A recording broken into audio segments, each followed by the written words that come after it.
Les habitants de mon pays ont désespérément besoin de la paix. Mais comment construire la paix sur des fausses communes? Comment construire la paix sans vérité ni réconciliation? Comment construire la paix sans justice ni réparation?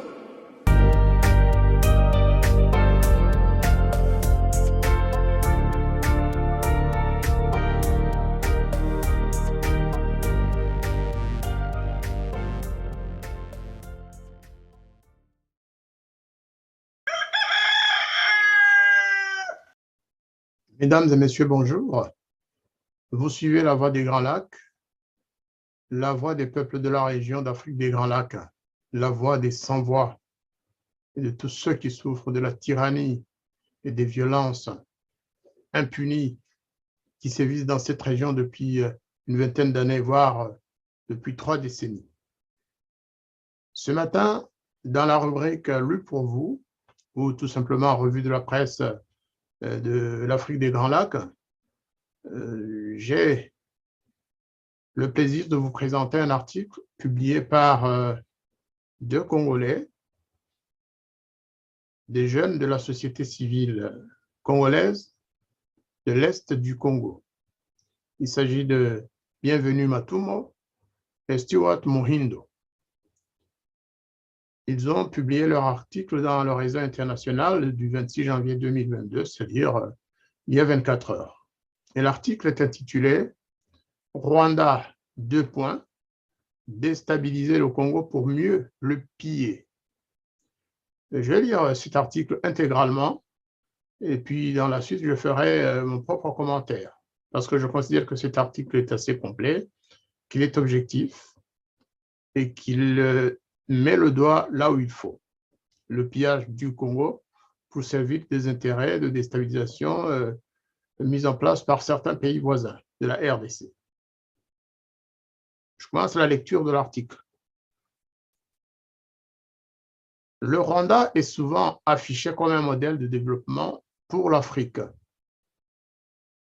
Mais la face sombre du régime est moins connue. Le régime de Paul Kagame a mis fin au génocide des Tutsis en vainquant le gouvernement rwandais et les extrémistes Hutus durant la guerre civile de 1994. 2 ans plus tard, l'armée de Paul Kagame a envahi l'Est de la République démocratique du Congo et y a exporté le conflit. L'armée rwandaise, appuyée par des supplétifs congolais, a commis des crimes de masse et a pillé les riches mines de la région, contribuant au décollage économique du Rwanda et à la déstabilisation jusqu'à aujourd'hui des Kivu, c'est-à-dire des 2 provinces du Nord et du Sud Kivu. Retour sur l'histoire des guerres du Congo par Bienvenue Matumo et Stewart Muhindo. Lors de son dernier séjour à Paris en mai 2021, le président rwandais Paul Kagame fut interrogé par France 24 sur les déclarations du docteur congolais et prix Nobel de la paix 2018, Denis Mukwege, auditionné à l'Assemblée nationale française quelques jours plus tôt. Le docteur Mukwege plaide pour une meilleure reconnaissance des crimes de masse commis en RDC et pour la création d'un tribunal pénal international visant à établir les responsabilités pénales de leurs auteurs. Premier titre de l'article, le Rwanda, un modèle? Point d'interrogation. Devant les journalistes français, Paul Kagame accuse le prix Nobel de la paix d'être un outil des forces qu'on n'aperçoit pas et affirme qu'il n'y a pas eu de crime dans l'Est de la RDC. L'agacement affiché par le président rwandais montre à quel point la démarche de reconnaissance et de justice pour les victimes des crimes graves commis en RDC dérange dans son pays. L'élite politico-militaire rwandaise, et en premier lieu le chef de l'État, n'est pourtant pas étrangère au désastre sécuritaire et économique que connaît la région depuis 1996. Le régime de Kagame est régulièrement affiché par les médias internationaux comme un modèle pour l'Afrique en termes de développement, d'égalité femmes-hommes, d'innovation technologique ou de protection de l'environnement. Il symboliserait l'afro-pessimisme, cet espoir de développement pour le continent. Mais ces succès ne peuvent occulter la face sombre de ce régime.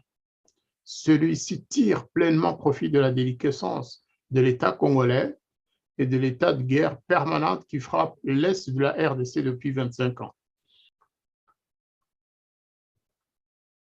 La communauté internationale, se reprochant son inaction lors du génocide des Tutsis du Rwanda en 1994, a toujours traité Paul Kagame avec beaucoup d'égards. Celui-ci en tire un soutien diplomatique et des financements internationaux, malgré l'exploitation illégale des richissimes mines du Kivu et les crimes que commettent ces troupes dans cette région, qui ne sont que rarement dénoncés dans la presse. Cette immunité politique et diplomatique ne doit pourtant pas l'exonérer de la responsabilité des crimes commis par ces forces. Elle est une entrave à la pacification de la région des Grands Lacs. Le droit à la justice des millions de citoyens congolais et de réfugiés rwandais, déplacés et massacrés depuis 1996, peine à être reconnu.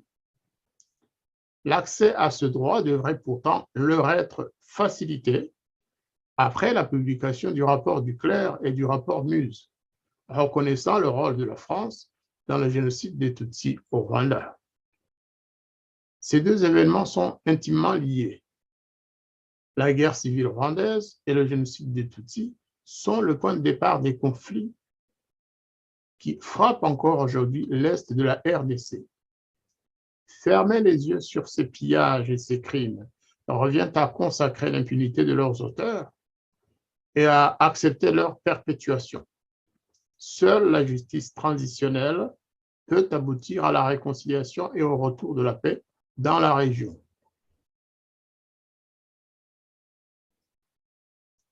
Deuxième titre, 1996, le conflit rwandais s'exporte en RDC.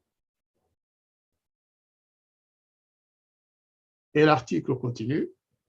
En 1994, la guerre civile rwandaise, le génocide des Tutsis et le déplacement des populations hutu-rwandaises vers la RDC conduit à l'exportation du conflit vers le pays voisin, c'est-à-dire la RDC. L'épicentre du conflit se déporte alors vers le nord Kivu et le sud Kivu voisin. Après le génocide et la victoire du Front patriotique rwandais, FPR, parti politique constitué par les Tutsis réfugiés en Ouganda à la suite de plusieurs vagues de persécution par le pouvoir Hutu depuis 1959, plus d'1 million de Hutus fuient vers l'est de la RDC. Il s'agit de civils, tous âges confondus, qui craignent des représailles de la part du FPR ou de civils Tutsis, mais aussi des cadres de l'organisation génocidaire, c'est-à-dire d'anciens militaires des forces armées rwandaises, phares, des gendarmes et des miliciens Interahamwe.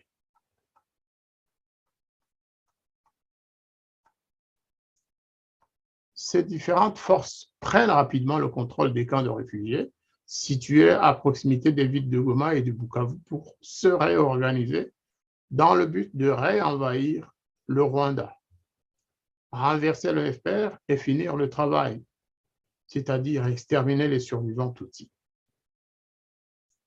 Profitant de la déliquescence de l'État congolais et de l'isolement diplomatique du président Mobutu Sese Seko lâché par les États-Unis, les autorités rwandaises décident en novembre 1996 d'envahir l'est de la RDC pour neutraliser les anciens militaires rwandais et les miliciens Interahamwe.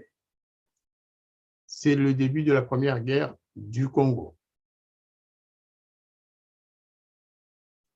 La première guerre du Congo fut menée pendant 6 mois par l'Alliance des forces démocratiques pour la libération du Congo, AFDL, dirigée par Laurent Désiré Kabila, opposant historique à Mobutu. La FDL est largement soutenue par le FPR, lequel a demandé à plusieurs reprises, en vain, au gouvernement congolais de renvoyer les réfugiés rwandais au pays pour juger les criminels, mais aussi par le Burundi et l'Ouganda, chacun ayant ses propres intérêts sécuritaires et économiques. Ces opérations visant à neutraliser les extrémistes Hutus aboutissent à des massacres de Rwandais, Congolais et Burundais innocents, soupçonnés sur la simple base de leur appartenance ethnique de soutenir les extrémistes. Non contente de rapatrier de force au Rwanda plusieurs centaines de milliers de Rwandais Hutus et de pourchasser les fuyards jusqu'au cœur de la forêt congolaise, la coalition composée par la FDL, le FPR et leurs alliés prennent Kinshasa, renversent un Mobutu malade et placent Laurent Désiré Kabila à la tête de l'État. En réalité, de nombreux cadres de la FDL étaient des membres du FPR, au point qu'après la chute de Mobutu, de nombreux civils rwandais intègrent les hautes sphères du pouvoir politique à Kinshasa, tandis que l'armée congolaise passe sous le contrôle du général rwandais James Kabarebe, devenant ainsi chef d'état-major de l'armée congolaise. Mais Laurent Désiré Kabila, qui s'était appuyé sur le FPR pour arriver au pouvoir, se retourne subitement contre lui en juillet 1998, en relevant Kabarebe de ses fonctions et en expulsant les militaires rwandais. Et c'est ainsi que commença la Deuxième Guerre du Congo. La réaction rwandaise ne se fait pas attendre. Dès août 1998, le FPR s'associe aux rebelles du Rassemblement congolais pour la démocratie et envahit une nouvelle fois la RDC et prend le contrôle de nombreuses villes du Kivu, de la province orientale et du Nord Katanga. L'armée rwandaise en profite alors pour organiser le pillage des mines, tandis que les crimes commis contre les populations congolaises se multiplient. Le 24 août, en représailles après une embuscade, le FPR et le RCD massacrent plus d'1 millier de personnes à Mwanga, dans le sud Kivu, et commettent des exactions particulièrement sordides. Viols et mutilations des parties génitales, jets d'enfants et de bébés dans des latrines. Ces crimes n'ont pas cessé après le retrait des troupes rwandaises et la fin de la Deuxième Guerre du Congo en 2003. Les massacres commis par le FPR et la FDL ont pris une proportion telle que certains observateurs, ainsi que le rapport Mapping publié par le Haut Commissariat des Nations Unies aux droits de l'homme en 2010, ont pu évoquer l'hypothèse d'un génocide commis contre les Hutus rwandais et congolais. L'hypothèse d'un second génocide perpétré par le FPR contre les Hutus réfugiés en RDC est écartée par la communauté des chercheurs. Il n'en reste pas moins que des massacres à grande échelle et des tortures particulièrement cruelles ont été perpétrés par le FPR et la FDL. De nombreux crimes de guerre et de crimes contre l'humanité ont été commis. Le rapport Mapping relate des cas de massacres au marteau, d'enrôlement massif et forcé d'enfants soldats, d'incendies de villages, de viols ou de mutilations. Les victimes sont rwandaises et congolaises. Aujourd'hui, des chercheurs tels que Roland Pourtier ou Gérard Prunier estiment qu'il y a eu entre 3 et 5 millions de morts en RDC durant la période 1996-2003, soit lors des 2 guerres du Congo. Il est nécessaire de rappeler qu'un génocide se définit comme la destruction systématique de toute ou partie d'un peuple. Le critère est donc qualitatif et non quantitatif. Un nombre de morts, aussi élevé soit-il, ne suffit pas à qualifier des crimes de génocide. D'autre part, la majorité des morts durant ces deux guerres n'ont pas été tués lors de combats ou de massacres, mais sont morts de privation et de maladie, dus au désordre engendré par les conflits. Enfin, le gouvernement rwandais a réalisé plusieurs rapatriements de réfugiés en RDC, mais ceux qui ont fui vers la forêt ont été pourchassés et massacrés de manière systématique. Les chiffres sur les morts ont fait l'objet de vives polémiques, car ils sont un fort enjeu politique. L'Est du Congo est une région montagneuse et forestière où il y a très peu d'infrastructures. Il est donc particulièrement difficile d'avancer un nombre de morts des suites du conflit, d'autant plus que les enquêtes disponibles ont été réalisées plusieurs années après. Il n'existe que des estimations. L'ONG américaine International Rescue Committee, ARC, a avancé le chiffre de 4 millions de morts, repris notamment par Pourtier. C'est en surfant sur cette polémique que Paul Kagame peut nier les crimes de son armée sur le sol congolais. Si le rapport Mapping publié en 2010 s'est limité à documenter et à tenter de qualifier les crimes commis avant 2003, c'est en raison de l'espoir de paix suscité par cette année-là. En effet, après avoir signé un accord de retrait des troupes rwandaises le 30 juillet 2002 à Pretoria et des troupes ougandaises le 6 septembre 2002 à Luanda, les autorités congolaises signent avec les rébellions congolaises l'accord global et inclusif de Pretoria le 17 décembre 2002, ratifié par toutes les parties prenantes le 1er avril 2003. Après la Deuxième Guerre du Congo, la déstabilisation perdure.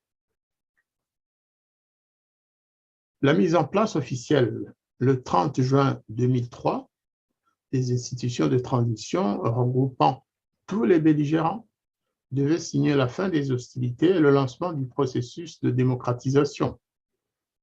Ce processus a abouti à l'adoption d'une nouvelle constitution et à l'organisation d'élections générales en 2006.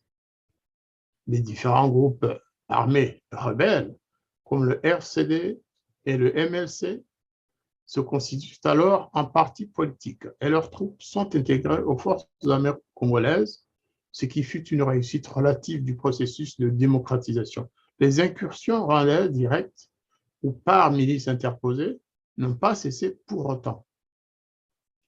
Que ce soit en soutien au Congrès national pour la défense du peuple, CNDP, du chef de guerre Laurent Nkunda en 2008, ou au mouvement du 23 mars, appelé aussi M23 en 2012, le Rwanda a continué d'apporter un appui de taille à des mouvements rebelles qui déstabilisent la RDC et qui y commettent des crimes contre les populations.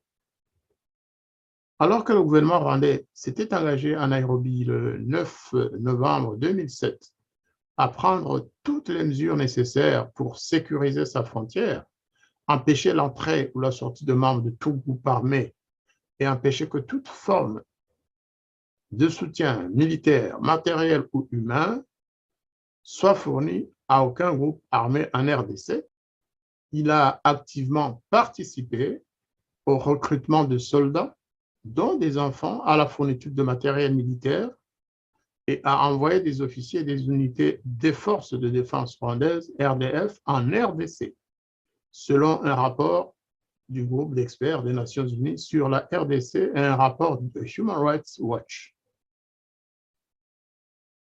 Malgré le départ du président Kabila et le réchauffement diplomatique entre le Rwanda et la RDC sous la houlette du président Félix Tshisekedi, les incursions illégales de l'armée rwandaise sur le sol congolais se poursuivent. Dans son rapport publié en février 2021, le Kivu Security Tracker, KST, souligne que l'ingérence des puissances régionales dans l'est du Congo s'est accrue ces dernières années, en particulier dans des zones sensibles telles que les hauts plateaux du Sud Kivu. Le groupe d'experts des Nations Unies, chargé de veiller au respect de l'embargo sur les armes en RDC, fait le même constat.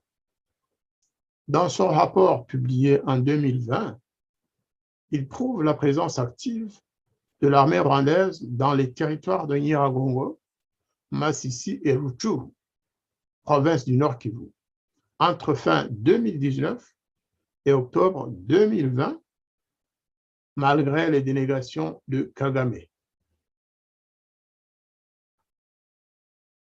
L'article poursuit en parlant du pillage des mines congolaises.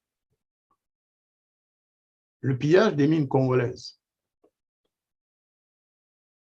Le Rwanda et toutes les autres parties prenantes aux conflits armés qui secouent la RDC depuis 3 décennies ont toujours évoqué des considérations politiques, ethniques et surtout sécuritaires pour justifier les interventions militaires répétées et le soutien aux milices locales. Pourtant, l'Est de la RDC est une des régions minières les plus riches du monde. On y trouve notamment d'immenses réserves de coltan, mais aussi de l'or et d'autres métaux précieux ou des terres rares utilisées dans les technologies numériques. Si durant la première guerre du Congo 1996-1997, on ne note pas de pillage des ressources minières par le Rwanda, celui-ci poursuivant essentiellement un objectif sécuritaire, donc de 1996 à 1997, il n'en est pas de même lors de la Deuxième Guerre de 1998 à 2003. En effet, on observe depuis 1998 3 activités illégales pratiquées par le Rwanda sur le territoire congolais. Le pillage systématique des mines, l'exploitation minière directe et l'imposition de taxes sur les activités minières. Selon le chercheur Pierre Jacquemot, pour les nouveaux potentats, la persistance de l'insécurité devient le moyen principal d'enrichissement. Je répète, en citant M. Pierre Jacquemot, pour les nouveaux potentats, la persistance de l'insécurité devient le moyen principal d'enrichissement. Et ces guerres furent, poursuit M. Jacquemot, le début de la mainmise des lobbies militaro-commerciaux rwandais et ougandais sur les ressources naturelles des zones qu'ils contrôlaient. Fin de citation. Qu'il s'agisse donc de minerais, de produits agricoles et forestiers, de l'argent ou du bétail, les militaires rwandais et leurs alliés ont organisé, coordonné, encouragé et mené des activités de pillage systématiques dans les zones sous leur contrôle en RDC. Par exemple, dans le secteur minier, l'armée rwandaise et ses alliés ont, en 1998, pillé un stock de 7 ans de coltan appartenant à la société minière et industrielle du Kivu, Sominki. Il a fallu près d'1 mois aux Rwandais pour transporter le précieux minerai jusqu'à Kigali. Autre exemple dans le secteur financier. Les mêmes protagonistes ont attaqué les banques locales, pillé et importé l'argent.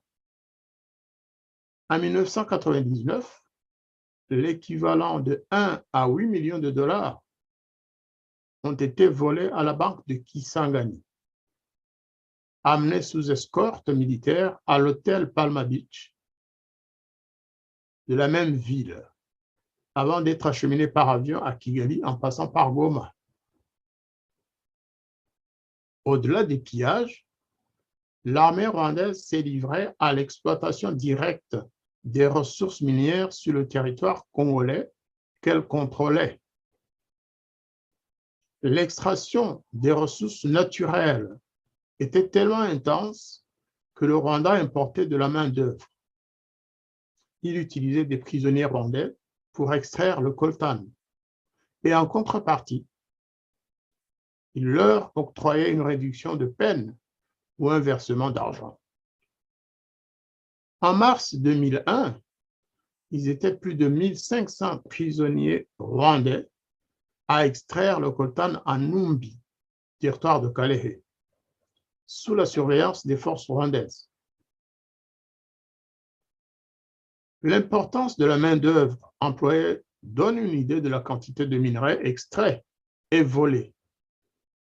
L'enquête de l'ONU a également prouvé que Rwanda Metal, tenu par le FPR et parmi d'autres entreprises publiques ou proches du gouvernement rwandais, a exploité le coltan en RDC. Les statistiques officielles de l'État rwandais mènent aux mêmes conclusions.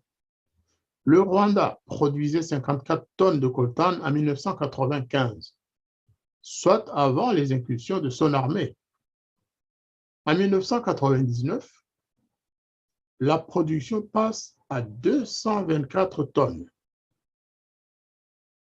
Donc, en 4 ans, on est passé de 54 tonnes de coltan à 224 tonnes de coltan.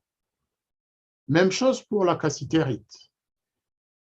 La production passe de 247 tonnes en 1995 à 437 tonnes en 2000. Cette tendance s'observe aussi dans les exportations rwandaises de diamants, qui passent de 13 000 carats d'une valeur de 720 000 $ en 1997 à 30 500 carats d'une valeur d'1 800 000 $ en 2000, c'est-à-dire en 3 ans.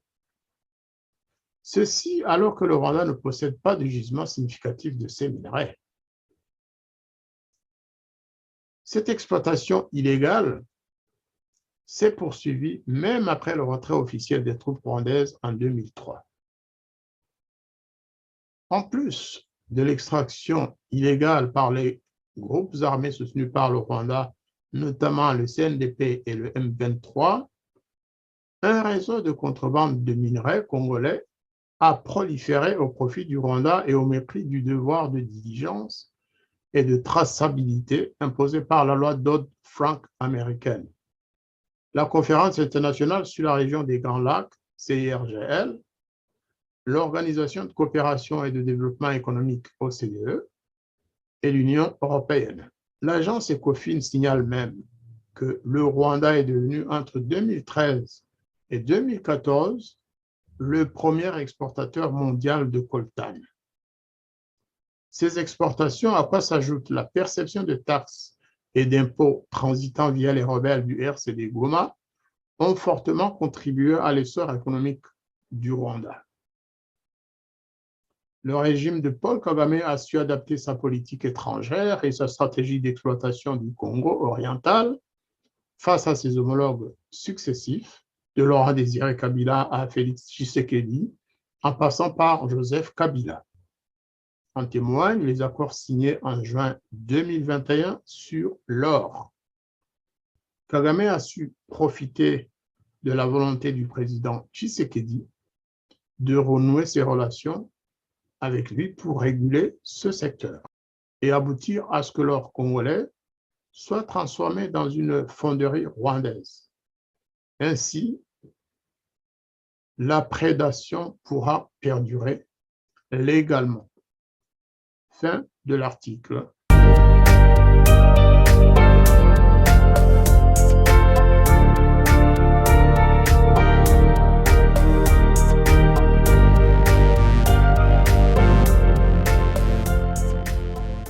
Les habitants de mon pays ont désespérément besoin de la paix.